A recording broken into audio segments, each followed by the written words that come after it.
اعوذ باللہ من الشیطان الرجیم، بسم اللہ الرحمن الرحیم۔ السلام علیکم ورحمۃ اللہ وبرکاتہ۔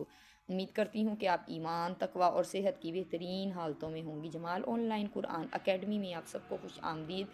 کل ہم نے پڑھا تھا الف، لام اور را کے قاعدے، کہ الف، لام اور را کن صورتوں میں موٹے اور کن صورتوں میں باریک پڑھے جائیں گے۔ اب ہم را کی جو باقی چیزیں رہ گئی ہیں وہ ہم پڑھ لیتے ہیں۔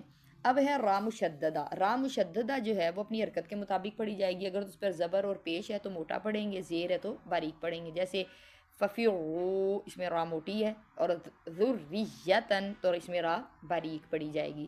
پھر ایک را ہوتی ہے ممالہ۔ را ممالہ وہ را ہوتی ہے جس میں امالہ کیا گیا ہو، یعنی را باریک پڑھی جاتی ہے اور امالہ کے معنی ہے مائل ہونا۔ اور اصطلاح تجوید میں امالہ کہتے ہیں کہ الف کو یا اور فتح کو زیر کی طرف مائل کر کے پڑھنے کو کہتے ہیں۔ تو قرآن پاک میں ایک ہی لفظ ہے جدھر امالہ ہوتا ہے، جس کو کہہ لیں کہ اب مجہول پڑھنا۔ جیسے پرانے لوگ پڑھتے تھے الحمدللہ رب العالمین، ایسے پڑھتے ہوتے تھے نا، تو یہ صرف قرآن میں ایک لفظ ہے جدھر امالہ کیا جائے گا، وہ ہے 12ویں پارے میں ہے بسم اللہ مجریہا۔ تو ادھر آپ نے اس کو مجریہا نہیں پڑھنا بلکہ مجریہا پڑھنا ہے۔ کچھ صورتیں ایسی ہیں کہ را باریک پڑھی جاتی ہے۔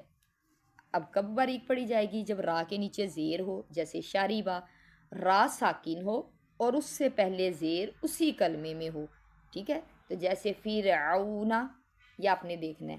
اگر حرف مستعلیہ لگ جائے نا را ساکن کے بعد، پھر را موٹی پڑھی جاتی ہے، لیکن را ساکن سے کے پہلے جو ہے وہ زیر لگی ہوئی ہو تو را باریک پڑھی جائے گی۔ پھر ہے را ساکن سے پہلے یا ساکن ہو تو بھی را کو باریک پڑھیں گے، جیسے خیر، فی، ٹھیک ہے؟ تو یہ خیر میں جو ہے وہ آپ نے را ساکن ہے تو ادھر ہم نے اس کو باریک پڑھنا ہے۔ ایسے قدیر، یا ساکن ہے را سے پہلے تو یہاں ہم نے اس کو باریک پڑھنا ہے، ٹھیک ہے؟ را موقوفہ، یعنی جب ہم را پہ وقف کر رہے ہوں اور اس سے ما قبل بھی ساکن ہو اور اس کے ما قبل زیر ہو تو را باریک پڑھی جائے گی۔ جیسے ایک ورڈ ہے فکر، اب اس میں دیکھیں را بھی ساکن ہے، کاف بھی ساکن ہے، فکر، ٹھیک ہے؟ لیکن اس سے ما قبل لفظ پر فا پر زیر لگی ہوئی ہے، اس صورت میں اس کو باریک پڑھیں گے۔ اسی طرح ہے ذکر۔